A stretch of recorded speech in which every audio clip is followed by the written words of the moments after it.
નમસ્તે. આજે આપણે પગના તળિયા બળવા પાછળના મુખ્ય કારણો, લક્ષણો અને તેને દૂર કરવા માટેના સરળ ઉપાયો વિશે જાણીશું. પગના તળિયા બળવા, જેને પ્લાન્ટર ફાસ્યાઇટિસ પણ કહેવામાં આવે છે, તે એક પીડાદાયક સ્થિતિ છે જે પગના તળિયામાં સ્નાયુ બંધનમાં બળતરાનું કારણ બનતું હોય છે. આ સ્નાયુ બંધન, જેને પ્લાન્ટર ફાસ્યા પણ કહેવામાં આવે છે, હીલને પગના આગળના ભાગ સાથે જોડે છે અને પગને સપોર્ટ આપવાનું કામ કરતું હોય છે. સૌથી પહેલા પગના તળિયા બળવા પાછળના મુખ્ય કારણો શું હોય તેના વિશે જાણીશું. ડાયાબિટીસ ન્યુરોપેથીના કારણે પગમાં બળતરા, શૂન્યતા અથવા જણજણાટી જેવી સમસ્યાઓ થઈ શકે છે. પ્લાન્ટર ફાસ્યાઇટિસ આ એક પગની સ્થિતિ છે જેમાં પગના તળિયામાં દુખાવો થતો હોય છે, ખાસ કરીને સવારે પથારીમાંથી ઉતરતી વખતે અથવા લાંબા સમય સુધી બેસ્યા પછી દુખાવો જોવા મળે છે. તણાવ અથવા ચિંતા.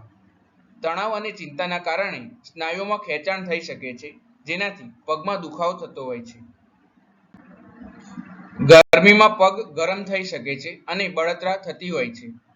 પગમાં ફૂગના ચેપથી ખંજવાળ, લાલાશ અને બળતરા જોવા મળે છે. કેટલીક દવાઓની આડઅસરના કારણે પગમાં દુખાવો અથવા બળતરા થતી હોય છે. જૂતા ખરાબ રીતે ફિટ થતા હોય તો પગમાં ઘસરકો, દબાણ અને બળતરા જોવા મળતી હોય છે.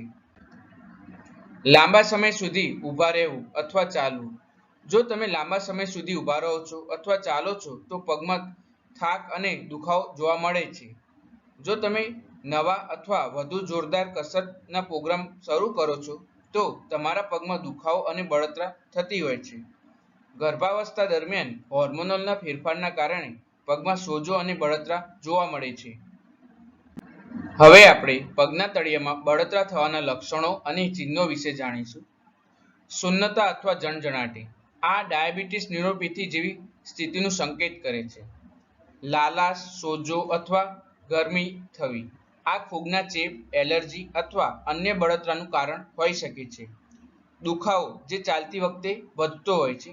આ પ્લાન્ટર ફાસ્યાઇટિસ અથવા અન્ય પગની સ્થિતિનું સંકેત કરે છે. થાક અથવા ભારે પગ લાગવો. આ લાંબા સમય સુધી ઊભા રહેવા, ચાલવા અથવા વજન વધવાના કારણે જોવા મળે છે. ત્વચામાં ફેરફાર થવો. ત્વચા શુષ્ક, ખરબચડી અથવા ફાટેલી થઈ શકે છે.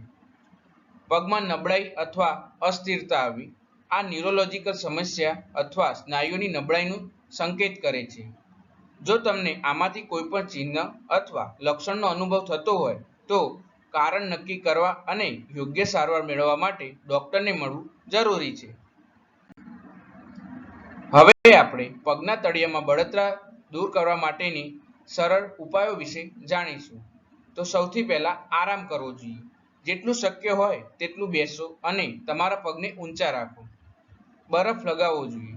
દુખાવો અને બળતરા ઘટાડવા માટે દરરોજ 15 થી 20 મિનિટ માટે તમારા પગ પર બરફનો પેગ લગાવવો જોઈએ. સપોર્ટ આપવો જોઈએ. આર્ક સપોર્ટ સાથેના જૂતા અથવા ઇન્સોલ પહેરો જેથી તમારા પગને યોગ્ય રીતે સપોર્ટ મળી રહે. વજન ઘટાડવું જોઈએ. જો તમે વધુ વજન ધરાવો છો તો વજન ઘટાડવાથી તમારા પગ પરનું દબાણ ઘટાડવામાં મદદ મળી શકે છે. પગના તળિયા બળવા, જેને પ્લાન્ટર ફાસ્યાઇટિસ પણ કહેવામાં આવે છે, તે એક પીડાદાયક સ્થિતિ છે જે પગના તળિયામાં સ્નાયુ બંધનમાં બળતરાનું કારણ બને છે. ફિઝિયોથેરાપી એ પગના તળિયા બળવાની સારવારનો એક મહત્વપૂર્ણ ભાગ છે અને તેમાં ઘણી બધી તકનીકનો સમાવેશ થતો હોય છે જે દુખાવો ઘટાડવા, ગતિશીલતા સુધારવા અને પુનઃસ્થાપનને પ્રોત્સાહન આપવામાં મદદ કરે છે. સ્ટ્રેચિંગ અને મસાજ કરવી જોઈએ. તમારા પગના સ્નાયુઓને ખેંચવા અને તણાવ ઘટાડવા માટે દરરોજ તમારા પગને સ્ટ્રેચ કરો અને મસાજ કરાવો. તમે ટેનિસ બોલ અથવા ફ્રોઝન વોટર બોટલનો ઉપયોગ કરીને પગના તળિયાની પણ માલિશ કરી શકો છો. હળદરમાં બળતરા વિરોધી અને એન્ટીઓક્સિડન્ટના ગુણધર્મો હોય છે જે દુખાવો અને બળતરા ઘટાડવામાં મદદ કરે છે. એક ગ્લાસ દૂધમાં 1 ચમચી હળદર પાવડર મિક્સ કરીને દરરોજ પીવું જોઈએ, જેનાથી ઘણા બધા લાભ થતા હોય છે. નિયમિત કસરત કરવી જોઈએ. કસરત કરવાથી તમારા પગના સ્નાયુઓને મજબૂત બનાવવામાં અને તમારા પગમાં રક્ત પ્રવાહમાં સુધારો કરવામાં મદદ મળી શકે છે. જે પગના તળિયે બળવાના જોખમને ઘટાડવામાં મદદ કરે છે. વ્યાયામ પહેલા અને પછી તમારા પગની સ્ટ્રેચ કરવા જોઈએ.